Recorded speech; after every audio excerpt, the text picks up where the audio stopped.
My name is Margaret Hayden. I am a primary care doctor and faculty at the UVA Center for Health, Humanities, and Ethics. Welcome to this week's Medical Center Hour. Today, we are very excited to be hosting the writer Rachel Kolb for what I'm sure will be a wonderful and enlightening lecture titled Cochlear Implants, Curative Rhetoric, and Communication Choices, Understanding the Complications of Patient Decisions. We are very grateful today to be able to have wonderful ASL interpreters who will help make this event more broadly accessible. Before I introduce Rachel, I wanted to express gratitude to the Koppaka Family Foundation for sponsoring today's lecture. The Koppaka family has cultivated many conversations throughout Medical Center Hour over the years, all focused on fostering dialogue about communication in healthcare, and with recognition that it is communication that fosters the therapeutic relationships and connections upon which health and healthcare depend. We're very excited today to welcome Rachel here as part of this tradition and really, I think, deepen and broaden the ways we've thought about communication in the past. A few logistics. The CME slides were circulating before this event, and there's flyers out front. The code that you need to receive credit today is 28175. If you have any questions, feel free to reach out to me or Charlene Kaufman about this. There'll be some time for Q&A after the talk. Both for those of us in person and those of you on Zoom. I will monitor the Q&A on the Zoom and can ask questions if and when there's space, and we'll have some mics up and down the auditorium here for people to ask questions. Finally, for those of you interested, there'll be opportunity, you may have seen it when you came in, to buy a copy of Rachel's book, Articulate, which is a wonderful memoir from the UVA bookstore at the end of the talk. All right, and now to introduce Rachel, our speaker. Rachel is a writer whose work explores communication, language, and disability as central components of the human experience. She is a graduate of Stanford University and was the first signing Deaf Rhodes Scholar at Oxford, where I was lucky enough to get to know her, before receiving her Ph.D. in English Literature from Emory University, and then completing a junior fellowship in the Society of Fellows at Harvard. She is the author of this recently published book, Articulate, a Deaf Memoir of Voice. In our conversations over the years, I can personally attest that my own sense of possibility and what it means to be human has been broadened and enhanced by Rachel's rigorous yet compassionate curiosity and her ever-present thoughtfulness. Thank you, Rachel. All right, hello. Thank you for having me here today. This is on. Here, people can hear. Yeah, good. Thank you for having me here today. It's really a huge pleasure to be back in Charlottesville at such a nice time of the year. The fall leaves are wonderful. I'm hoping the rain goes away so that I can go and enjoy some of that. So thank you to Dr. Margaret Hayden, who's on for the man, for helping set up this lecture. And also thank you to Charlene Kaufman for making so many of these details possible. And also thank you to the Center for Health, Humanities, and Ethics for hosting this today. So today's talk is going to be a bilingual one. I'm right now speaking out loud in English, which I'm guessing will be more familiar to the hearing people here today. But later on, you'll see me switch to ASL, which is going to be much more directly accessible to the deaf and silent people here. So everyone is going to benefit from interpreters in some way. It often feels complicated for me to switch between languages in this way. I often feel conflicted about doing that. The reason I'm doing it today is very related to the topic of this talk. I'm going to be talking about how I decided to get a cochlear implant. That was a decision that made me reckon with technology, with medicine, and with how I wanted to be deaf in a wider hearing world. So the story that I'm telling you today is a personal story, but my larger goal is to spark a conversation about the nuance that patients can bring to their own healthcare decisions. So today, I'll be talking about the distinction between medical and cultural frameworks of deafness. The deaf people here are probably very familiar with that distinction, but the hearing people, healthcare professionals, often work under the medical model. But knowledge of deaf culture and deaf ways of being can be very important to incorporate into medical practice too. So welcome to this talk. We'll go ahead and get started. I'm trying to make sure the slides are working. Good. So I just wrote this book, Articulate, which is my memoir of growing up deaf in a world that is mostly made for hearing people. In one chapter of this book, I tell the story of how I decided to get a cochlear implant. I still remember the day that the thought first popped into my mind. I had just started my sophomore year of college at Stanford. I had also just spent the day with a group of hearing peers, and I got back to my dorm room just really exhausted. All day, I had watched the group talk. I had watched their spoken words fly by. I had watched their overlapping chatter in their laughter. And sometimes I did reach over to my friends and I asked them to repeat what they had said. And they were genuinely happy to do that, but it still wasn't enough for me to keep up. I felt lost. I felt frustrated and being part of that conversational environment. So I lay in bed that night and I stared at the ceiling. And I remember it just popped into my mind, what if I got a cochlear implant? And the voice in my head felt serious. It wasn't just a passing thought. But I also couldn't believe I had even thought of this at all. Because the thought of getting a cochlear implant also felt like it could be betray my deaf sense of self. So first things first, I want to ask you all, what is a cochlear implant? How many of you here are genuinely familiar with what a cochlear implant is and how it works? Yeah, most of you, some of you. Good. I know not everybody here is from audiology, if that's okay. So I have my cochlear implant on right now in my left ear. And I'll go ahead and explain a little bit more, just to make sure we're on the same page. A cochlear implant is often known as a bionic ear. So generally how it works, as you can see on the slide, is there's an external microphone that sits on the outside ear. And that takes in sound from the environment and then translates that into electric signals. And then it sends those electric signals to a cord on the side of the head that's attached to a magnet. That magnet sits on the side of the patient's skull and is attached to another magnet that's surgically implanted beneath the skin. So that creates a close interface for the signals to pass from the outside world, from the computer, into the internal part of the device. That is surgically implanted in the inner ear on the cochlea, and essentially it's able to send electronic information into the brain's auditory nerve. So essentially, a cochlear implant is a neuroprosthetic device. The brain can learn to interpret those nerve signals as sound. It's a sensory experience that is distinctive in its own right. So what I now hear through my cochlear implant is not like what a hearing person hears. I don't actually know what a hearing person hears. So that's, we have a gap in language and a gap in experience here. So many factors can influence a patient's experience with a cochlear implant. How old they were when they became deaf, whether they were born deaf, if they've ever had exposure to sound and auditory information, how old they are when they get their cochlear implant, how many resources they have, how much time they spend in auditory rehabilitation, many other things. So I've talked to so many different deaf people who have had different experiences with cochlear implants. I'll talk a little bit more about that later. There are so many different ways to be deaf in the world. So the first cochlear implants started clinical trials decades ago, and some deaf adults received their cochlear implants by the 1980s. Pretty much right away, there were some intense debates about using this technology, which was often seen as a threat to deaf culture.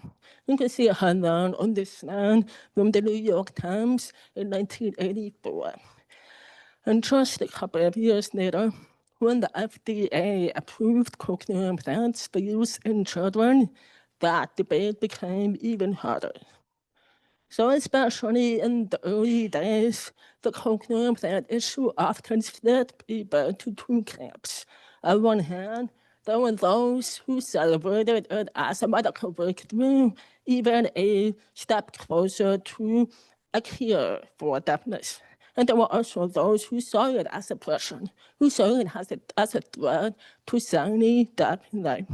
So this split is really an old story. It's a story that goes back over a century and ties into long-standing debates about whether deaf children should learn to speak and assimilate with hearing society, or whether they should learn to sign. So who should deaf people be? What does inclusion actually look like? What does communication mean? So these are some of the questions that are at stake. So who here has seen these baby ears for the first time videos? I've seen a lot of them. They come up every now and then on the internet. So what these videos do is they celebrate sound and hearing over other very real components of deaf experience, like sign language, belonging to a deaf community. So they often imagine that a deaf baby has been restored to hearing society through medicine, through technology, through some kind of curative mission. And there's a lot of overall curative rhetoric that is in these videos. Often the reality is more complicated. It's not like you just turn on a switch. Okay, they're here for the first time. They go on and live as hearing people. There's a lot that can happen after a child gets a cochlear implant.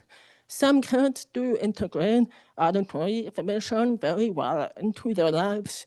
It works for them. Others still have issues with language development and language access, especially if their families don't also learn sign language.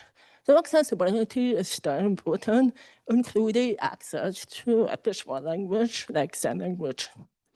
So if you're interested in reading more about cochlear implants in deaf children, I really recommend this book by Laura Morgan. It's called Made to Hear, and I'm putting it on the slide now. So Laura Morgan has this framework that she calls ambivalent medicalization. It's about how existing in the medical setting can be both empowering and also costly. So a child's success with a cochlear implant is often defined in normative terms. That means hearing and speech, and that those terms can also disregard other ways of being, like sounding and belonging to deaf culture. So in this book, Morgan discusses how much of the weight of success under the medical model tends to be borne by the child and by the family, especially by mothers who often step in to make sure that the years of auditory training can happen to have their child be able to use a cochlear implant. So this often involves complying with the goals of the clinical setting, and those goals can reflect the larger expectations of hearing culture. So learning how to hear with the cochlear implant is hard work. It doesn't just happen. There are certain conceptions about who would be a good candidate, who is able to invest the time and energy to do that. So when I decided to get my own cochlear implant, I knew that I would also be working hard. I knew it wouldn't just happen. I knew it would be another form of responsibility I would have to accept for myself. So listening, just like learning spoken language, would bother me. It wouldn't just be something that would flip a switch and move on from there. So back to that slide from before. I indeed felt very ambivalent about the idea of getting a cochlear implant. My thoughts, my feelings were somewhere in the middle of these. I didn't think that the cochlear implant was actually a cure. I knew that I was deaf. I liked myself as a deaf person. But I did wonder if a cochlear implant could be a way to have more access to sound. I thought that could be a tool that could benefit me. But I also didn't know about those older controversies in the deaf community. And I had also seen this documentary, Sound and Theory. So who else has seen this? Yeah, mostly the other deaf-sounding people here. Yeah, it's a good film, even if it is a little bit older by now. In this film, I think it's from 2000, a deaf family is thrown into turmoil with their deaf daughter decides she wants to get a cochlear implant. The parents are upset that their daughter might reject deaf culture and assimilate with the hearing world. There's also a lot of tension in the film that arises with other hearing family members. So in this film, there's very much this sense and this worry that cochlear implants are about to betray your deaf sense of self. And really, as a side note, ever since this film was released, I have found that in my own experience, the deaf community has become much more accepting of cochlear implants than in the past, even if there's still concerns about medicine versus culture. I think those concerns are still important, and there really can be a lot of nuances here, even if I find that the topic is not as polarizing as it used to be. But back to me in college in 2010, at that time, I couldn't reconcile those tensions. I didn't really know what to do. And so this leads me to a central question in past cochlear implant controversies. Do deaf people need to be fixed?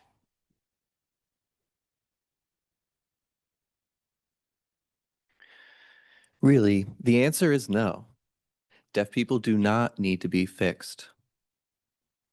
And I know that when I got my cochlear implant that I would, still be using ASL as my other language. I had been exposed to signing from a young age, and I thought that receiving my cochlear implant, I knew that knowing ASL would still be important. It would still be an important way to communicate. That's who I was. I'm a deaf person, and ASL has allowed me to thrive and become who I am because of ASL, and that's tremendous. Whether it's used predominantly in the hearing world or not, did spend most of my time in the hearing world to that point, and so that was a source of some of my ambivalence. And I also knew that a cochlear implant would not be an absolute fix. It would not be a guarantee. It would not just make you immediately a hearing person. It would, well, just like any deaf person who receives a cochlear implant, it would not really be a quick fix. It would just be a tool. And the reason why I'm talking about the word fix or fixed to begin with is because I realized that the views people had of trying to assimilate more and more in the predominant society to accommodate the larger hearing majority and to match what hearing culture does, this is coming from a medical pathological point of view in which getting access to sounds is to meet the hearing world. On the other hand, there are other views talking about making the world itself more accessible, making the world more familiar with sign language and being more open-minded to different ways of communicating. And that would be so to speak, fix as well, having society and a social and a cultural view. So we can see both sides of this and how the decision can be seen from a access point of view where society can change or a medical point of view as well. And there's a balance that is worth talking about. The struggle between the medical and the social views is a balance that needs to be talked about.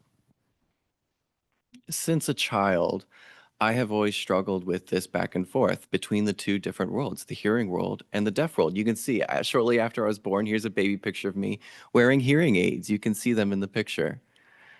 So I was born deaf, and both of my parents were not. They were both hearing. So when my parents had me and they found out I was deaf, they I grew up at a time when ADA had just been passed around 1990. And so my parents knew it was my right to have access to request interpreters in school. And I did have interpreters in school, and I watched captions on TV, which really helped me thrive and be aware of my sense of self and who I was. And I do have memories. I remember growing up. This was in the early days of cochlear implants when the debate was just starting. And There were several of my peers in school. I was in a mainstream school, but there were several classmates from before that who did receive their cochlear implants early on. And my parents could have decided to just go ahead and give me an implant. They had just only recently been approved by the FDA at the time. So my parents took it upon them to learn more about deaf culture and about sign language, and they decided that I should decide for myself whether or not to get an implant later on. They felt that the technology seemed a little bit too new. It was a little bit of an invasive operation. And so my parents said they wanted me to make my own mind up. So I grew up bouncing back and forth between both worlds, both experiences. And I'm so grateful for my parents to leave that decision up to me, whether or not to receive a cochlear implant and which world to be a part of and how to navigate that. So I'm really thankful to my parents and the exposure to the deaf community that I received. They left me free to decide who I was to become, whether to have access and how to access communication. And I think having exposure to sign language from such an early age is one of the most important things that's happened to me. So I did grow up using speech and sign language together, both, and I did go through lots of speech therapy. I did not spend as much time with people who use sign language every day, though. So the world for me was predominantly speech dominated in a hearing centric world. That was definitely, for me, my experience growing up, as it is with many deaf people. So to meet the deaf world, the hearing world, by the time I get to college age, it becomes challenges to constantly be reading people's lips, and it just wasn't. I wasn't getting enough for me, and so I didn't. I felt like I wasn't fitting in because of that, and I wanted to think about what the benefit would be. And so in the fall of 2009, during my college days, I thought, what could the potential benefits look like to get a cochlear implant? How could I use it to be in the hearing world? And so there's several things that to know about a cochlear implant, and you can read what's on the slide. First of all, it's not a silver bullet. It's not going to cure you overnight. It's just another tool to provide access to auditory information. Secondly, I will still be deaf. I will still be deaf even if implanted, and despite whether you lose your hearing later in life or from birth, um, it's not a complete understanding of sound as soon as you get it. It does take time to develop an understanding of what the sounds mean. And it's a big commitment too. The surgery, the operation, you have to go to rehabilitation afterwards, speech therapy, audiology appointments. It's a tremendous commitment. And the surgery itself actually will damage all of the patient's residual hearing nerves. So you think that, oh, you'll be fine. If I don't want to use the cochlear implant, I can use a hearing aid, but that's not true. It will completely damage the remaining residual nerve cells in the cochlea. The fourth point is there's some cultural tensions between deaf culture. If you have a cochlear implant or not, there's still some tension there within the deaf communities. And some other things to know. I'll give you a moment to read this. Or things that I wanted to know, rather.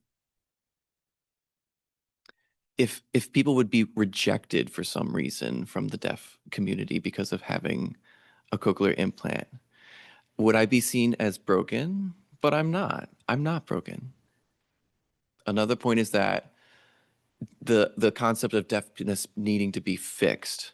I knew the problem was the predominant world and having access or not, and yet still trying to change yourself to accommodate that predominant world implies the need to be fixed. And the last point was assimilation really the only way to go forward? Did I just want to continue following this path towards assimilation, or what are the other benefits I could have? These were all unknown at the time. So my biggest question, did cochlear implants need to represent a collision between medicine and culture? So I have these images on the slide, image of an ear in a very, medical pathological point of view, a hearing centric model. And this is what the medical model is all about, the idea of fixing, of repairing the ear. There's a patient who needs access to sound, and it's predominantly focused on the ear. Below that, I have an image of the hands, which show the hands in motion of sign language, representing access to communication, access to language, how that is what's critical rather than the access to auditory information via the ear. So I put these two together. And a little bit of a message on deaf culture. How many hearing people here are somewhat familiar with deaf culture and what it means? Raise of hands if you're familiar with deaf culture. I mean, I know there are some folks here who are definitely familiar with it, and a few people in the back I see are familiar. But on this slide, I have some beautiful paintings by a famous deaf artist named Nancy Rourke. And these paintings are representative of deaf culture and the deaf community. They use these vibrant colors to show the richness of the culture. And again, I grew up in a hearing world. That may be true, but I feel a part of the deaf world as well. As a child, I grew up going to a deaf camp in Colorado where I learned all about deaf culture. I learned ASL stories. We would sit around the campfire and share stories through American Sign Language, poetry, games, etc. So I learned a tremendous amount there, including theater, deaf history, and ways of communicating that really empowered me about the richness of deaf ways of living in this world. How deaf culture can be a communal way of being together rather than an individualistic hearing society that's divided. Deaf culture has an emphasis on sharing and on mutual understanding of each other. And I learned this term, deaf gain, later on after I got my cochlear implant, but this is a really cool resource. You might want to check it out if you'd like to learn more about the concept of deaf gain. And so deaf gain is a framework which emphasizes that there is something to be gained about deaf culture and being deaf and the deaf ways of being.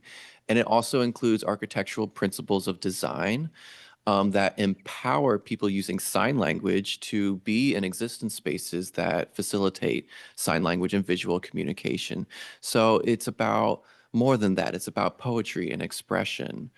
And so another example would be technological gains, whether it be, texting and captioning. These are communicational technologies that offer a benefit to everyone.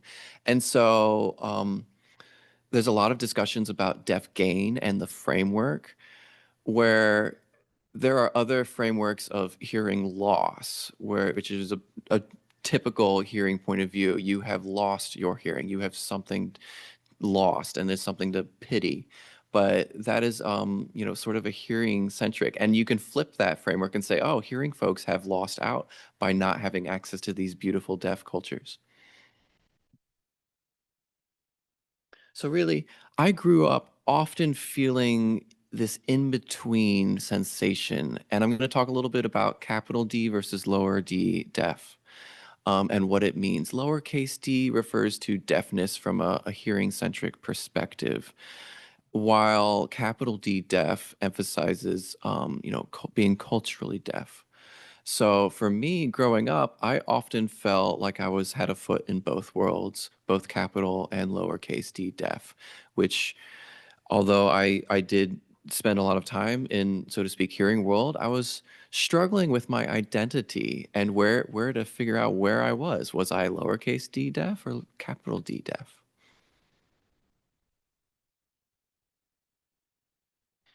And in the hearing world, where I spent a lot of time growing up, um, it doesn't necessarily mean that I view myself in that way, the way others viewed me. So on the slide, I have some lines here, some phrases that you see often in cochlear implant marketing on their website, in their brochures, when they're trying to get the information to candidates and patients.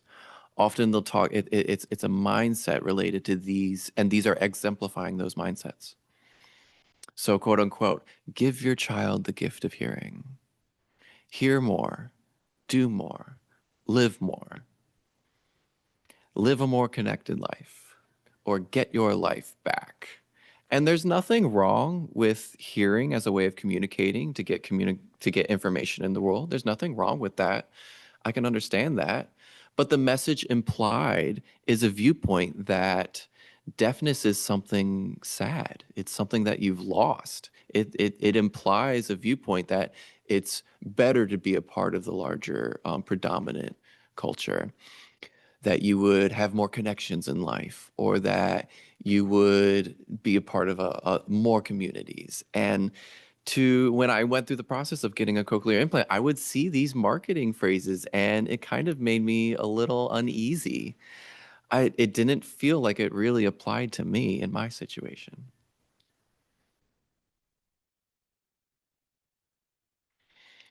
But after a while, after giving it some more thought, I realized it's a little messier than that. I don't fit perfectly into either framework. So I decided to go ahead and get a cochlear implant for myself. And regardless of the debate and the controversy, I said, fine, let's do it. So I made the appointment at Stanford, where they have a cochlear implant clinic. And they really do emphasize setting realistic goals for yourself. Because there's many patients who do live with cochlear implant, and you have to set goals as part of the process. So these were my goals.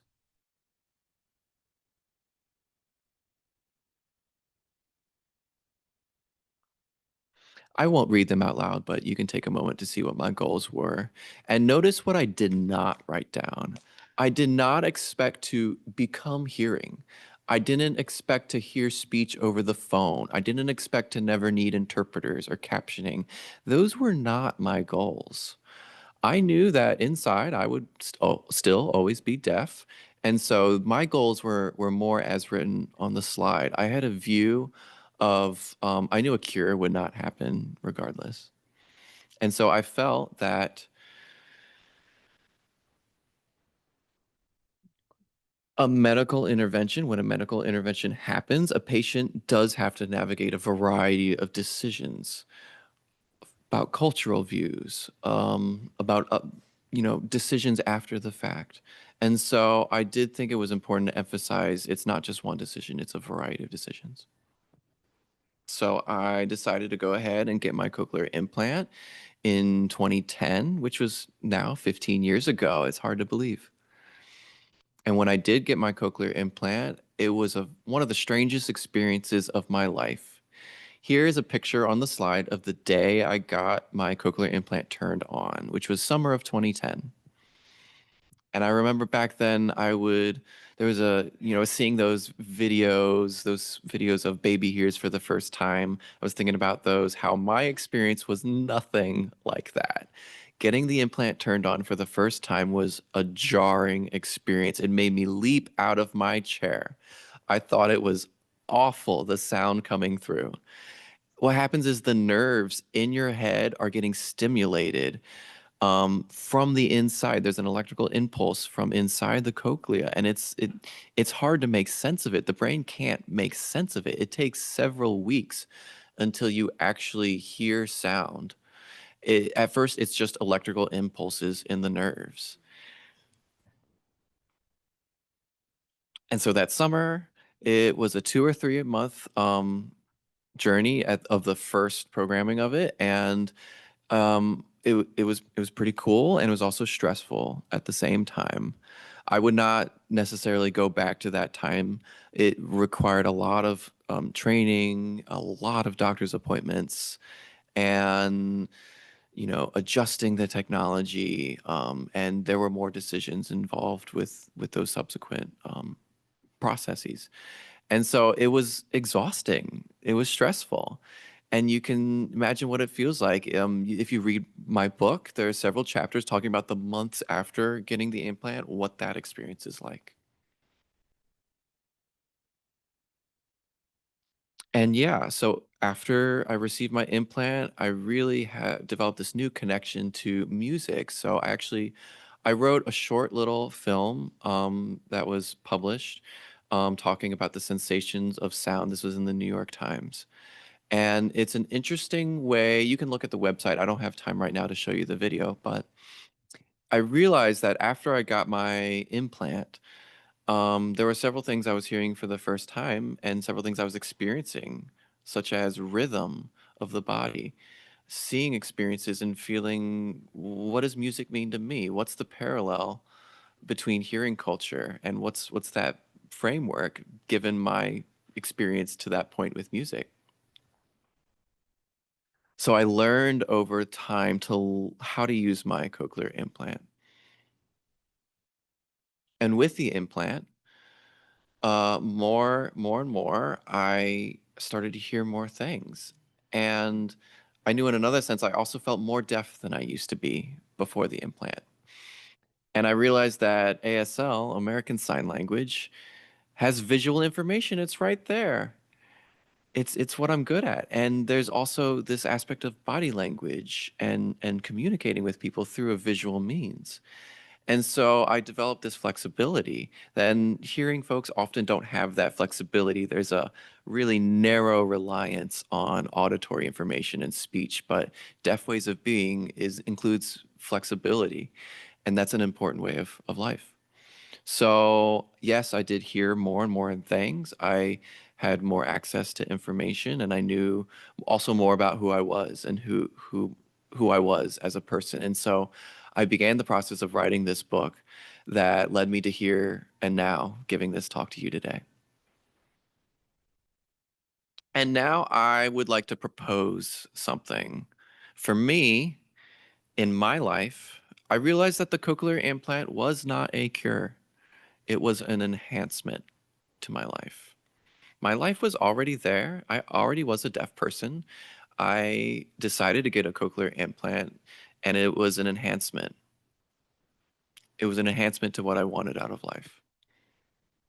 And I did gain things from getting a cochlear implant, but I am for sure still deaf. When I take it out, I will not hear anything at all, and that is great. It's one of my favorite things sometimes is just to take that off. And if you know if there's background noise or something distracting loud in the house, I can completely turn that off and enjoy silence. And sometimes I do not want to have to hear around all the hearing people. And so sometimes I feel it's important to emphasize that it is fine, perfectly fine to navigate both worlds and jump between them and to switch back and forth. Whether I choose to speak or not, whether I choose to use auditory information or whether I choose to use sign language, both are perfectly fine. And both are important parts of my life. And I think now it's also important to claim space for that sense of ambivalence, for claiming space for patients to make decisions regardless of their ambivalence, and to recognize the technology and the decisions behind it, and to let people make those decisions for themselves. I think patients should have their own goals as well.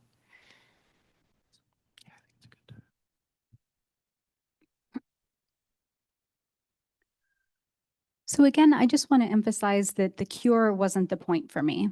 I knew that I wouldn't be cured.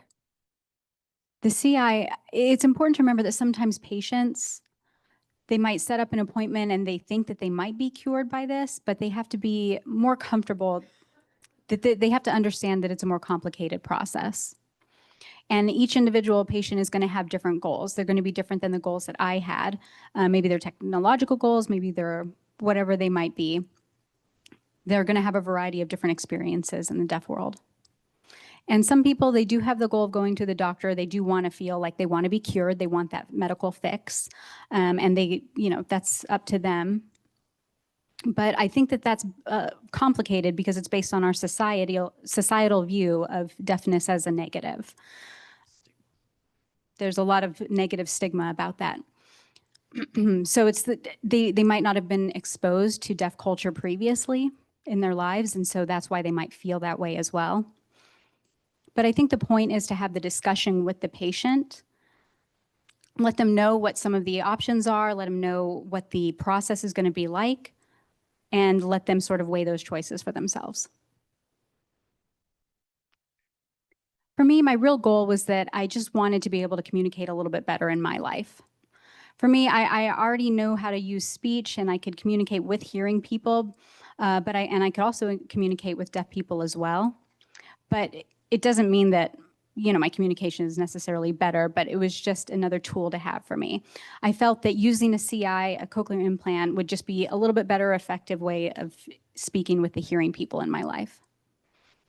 So sometimes I really don't use my cochlear implant when I'm talking to other people.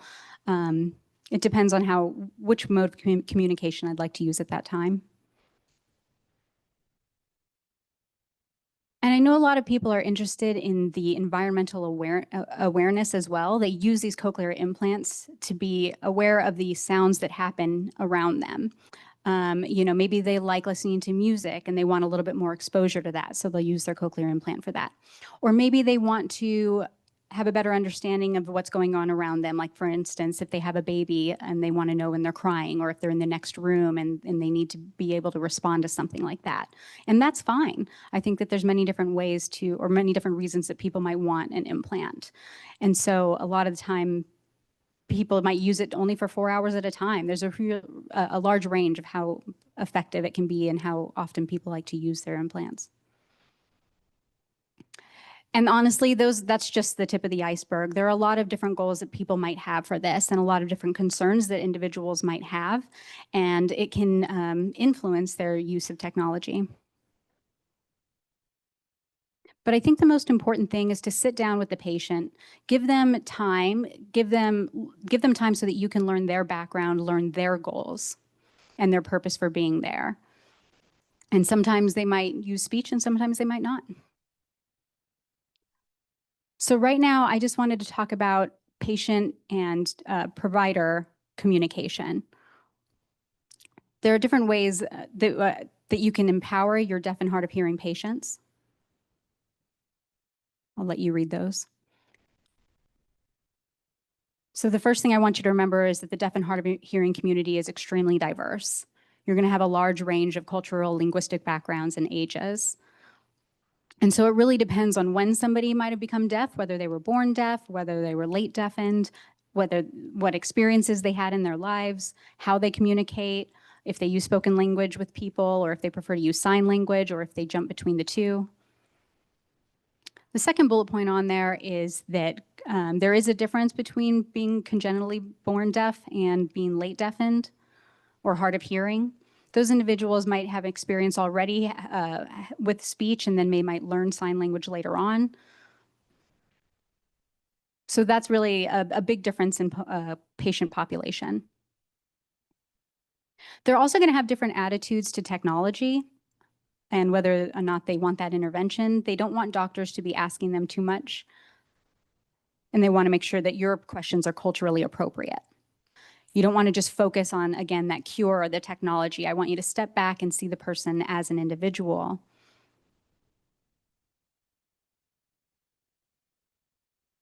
It's also really important to emphasize that this is, of course, a patient-facing appointment, that this patient is a person. They're going to have different preferences. Some might sign, some might feel more comfortable with English, either spoken or written, some might not. Some might be aware they use sign language but use other spoken languages. Also, deaf-blind individuals might use tactile sign language and or protactile. Some might rely primarily on written communication, others not. Some might even use apps where they use live captioning. Those have improved quite a bit over the years. And some might not want that. Some want to have interpreters in the room with them. So in the medical setting, interpreters, it can be very different having them in person versus a virtual setting. I feel like the VRI, the virtual remote interpreting, a lot of people tend to rely on that in hospital settings, but it can be very difficult, I think. Obviously, it's easier to get, but it's best to have in-person interpretation if possible. And try to remain flexible when communicating with your patients. Make sure that you sit down with them and that you have a conversation with them, that you try to provide maybe visual information for them, pictures, whatever it will take to make them understand and to have effective communication that works for them.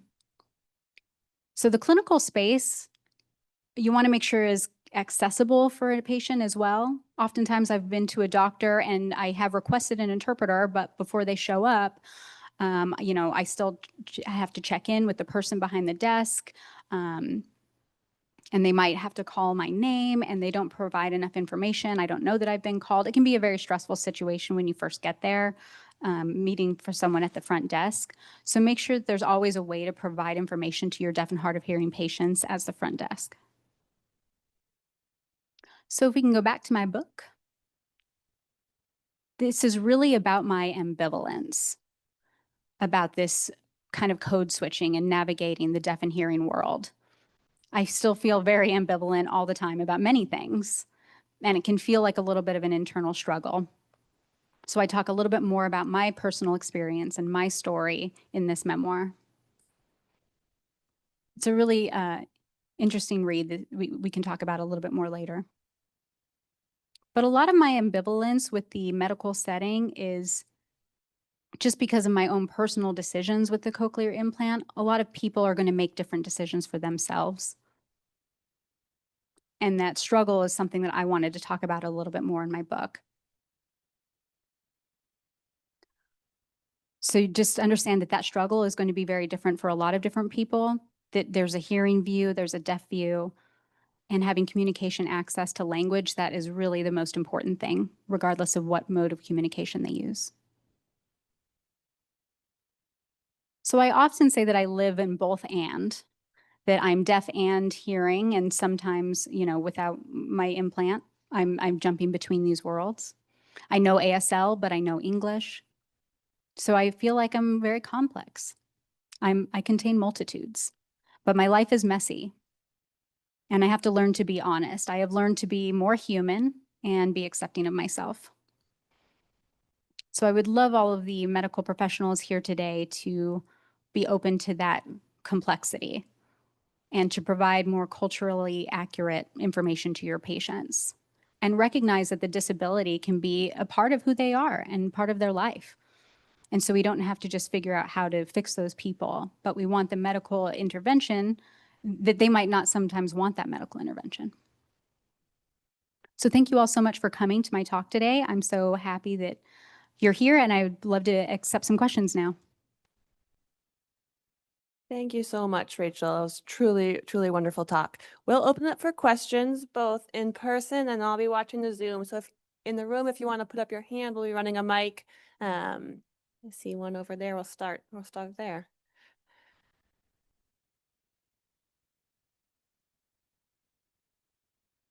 Well, first of all, thank you so very much for that, and for your book, and for sharing your story.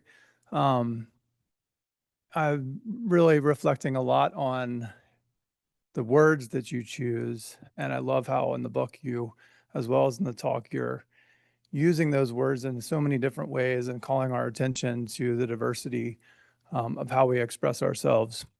And that I was reflecting that we are, as humans, we're really good at either or.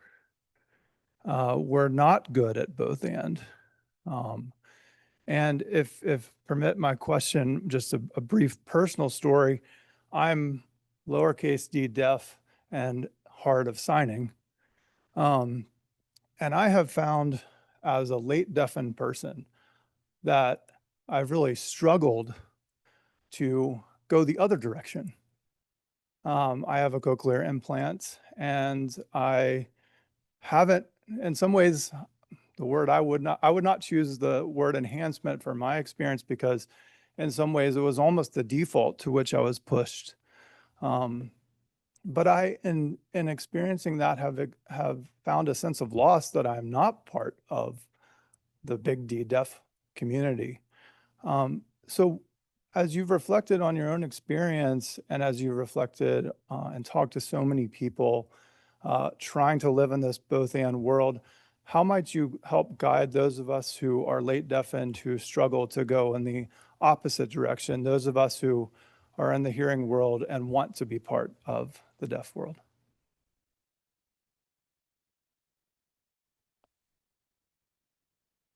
Well, first, thank you so much for your question. And I also really want to applaud you for asking that, for wanting to learn more about deaf community and sign language and be involved. I think that's really wonderful. For us who have, that hearing loss, I think not a lot of people have that perspective. But in my experience, I feel like the signing community and the deaf community, we should have space for everyone, including someone like yourself. I grew up with a friend of our family who went to a church who lost their hearing later on, maybe at about age 25 or 30, due to their military service. And they started to learn sign language at that time. And I had just so much respect for that individual because he grew up hearing and he had a hearing perspective on life and decided that, okay, I'm going to learn something new at this age. And he started taking classes and he was going to deaf events and he would show up consistently. And he was always there learning sign language. And really he became close to a lot of deaf people who, I think it takes a lot of bravery to be able to do that. And I feel like it can be difficult, but if you show up, I think that that's fine. I think a lot of deaf people will be open and accepting to who you are and accepting that you want to learn sign language later on. Maybe some might be resistant to that, but they shouldn't be. I think you can find your space to learn and put in that effort. And, I realized that with my hearing friends and deaf friends and those with who are late deafened, they keep coming back.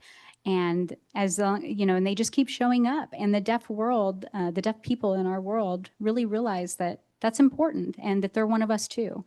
So I know that it's easier said than done, but I do think that you can take advantage to go ahead and learn in a multitude of ways to communicate. And I think that you have a good opportunity here in UVA because you have some deaf staff here, you have an ASL program, and I think this is a wonderful place for you to thrive. So thank you so much. Can you talk for me?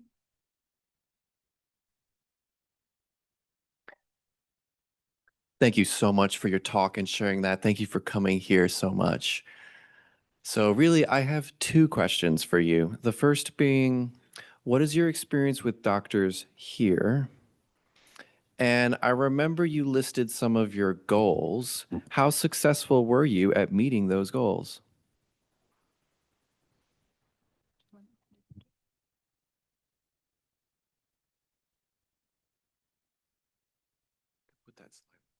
Okay, yeah, I can go ahead and put that slide up with my goals if we want, but I think the point was, I think it's really interesting. I wrote about it in my book. When I was a baby, my parents, learned that I was deaf, and the doctor that they met told them not to use sign language with me. So a lot of people ask me what my experience was like with some of those doctors, and that's something that comes to mind often. I mean, again, I was only 6 months. I was an infant, so I don't remember that conversation that my parents had or that interaction, but I find it very powerful that my parents didn't listen to that doctor. I'm very grateful. Yes, thank you. The two of them really decided that medical point of view, it was just one perspective. My mom specifically wanted to learn from other deaf individuals about their deaf experience. She wanted to learn from them themselves about what the other options are and not just that medical point of view. So I'm really very grateful. And I wrote a little bit about that in this book. And you can find a copy of that in the library here at UVA. But that was something that really just impacted her, and especially when she was exposed to sign, and then taught me that there's more viewpoints than just the medical viewpoint. A lot of deaf individuals have that sort of struggle with the medical system because that's an issue. There's a long history of that point of view and telling hearing parents, not to sign with their babies, with their deaf children, and they end up losing a lot of language early on, and that creates language deprivation, which creates delays later on in life. And so just giving more options, I think, is an extremely important thing for a doctor to do. And just to be open and understand that it's always going to depend on the situation, and to just provide as much accessibility as you can for each appointment and explain what some of those accessibility options might be, because they might not even be aware. So even if they use an implant, the patient themselves might still have different opinions on it and different experiences, and they're always going to be unique. For the second part of your question, my goals specifically, I think I'd have to pull it up again. I'd have to look back at my notes, but I know that one of them is that I did want to understand people a little bit more without just relying on lip reading. I do still lip read, but my implant does help me as sort of a support. Oh, good. He's going to find the slide for me. Yep, you can go back. Nope, there you go. You had it. Perfect. So yes, the first one, I would say yes. The answer is yes, that I am able to recognize words a little bit more. Before my implant, I couldn't understand that much at all. And after I got it, I was catching a lot more words. I wouldn't say it was totally smooth and I was hearing and understanding everything, but I could recognize some of the words based on sound. So yeah, I would say that I'm able to do some of that successfully. The next one is rely less on lip reading because it's very tiring at the end of the day. Yes, I would say that cognitive processing is requires a little bit less of that, so I'm a little less tired. For number 3, yes, absolutely. I'm noticing a lot more environmental sounds before, definitely. For number 4, yeah, I would say I'm recognizing different frequencies and pitches as well. Previously, it was a lot more difficult, and I would say I've noticed it a lot more. Before it was like the high sound or speech sounds, it just sounded like birds to me. And I feel like now I can really understand the difference in pitch and frequency. And then the last one is being a little bit more comfortable in group settings. That's one thing I will say, if I can be more honest with hearing people, that it's still only prefer like having 1 or 2 people at a time speaking with me, because it still can be very difficult in a group. I didn't write down that I, was going to exceed all of these by a lot, but I do think that I succeeded quite a bit with my goals. I'm definitely a little bit more comfortable and a little bit more confident. So yeah, I would say that mostly I was successful with my goals and just recognizing communication a little bit more. Thank you. Yeah, we can do another in-person sign. I'll just reflect back on the Zoom. We have people to thanking you, Rachel, and echoing the importance of really seeing the whole person in any medical encounter, and also some older folks saying that their parents were told not to sign as well, and that hopefully that era is shifting a little bit. But we can go. So maybe one more time for one more in-person question. Thank you so much. Very interesting talk. I'm a faculty in the anthropology department here at UVA, as well as the ASL program here. And I am fascinated. This is more of a comment than a question, but I'm fascinated by the choice, this sense of choice that you have to remove your cochlear implant. Same with people who choose to remove their hearing aids in certain moments. So that choice of what kind of sensory experience that you want in the moment, I'm trying to parallel that with other groups in terms of, medical terms, medical interventions. So I think that is very interesting. Thank you.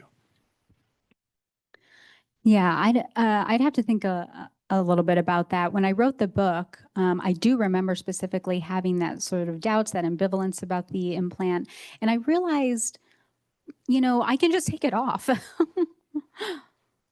I mean, really, I think that if I couldn't take it off at all, it's probably not something I would have gone through with.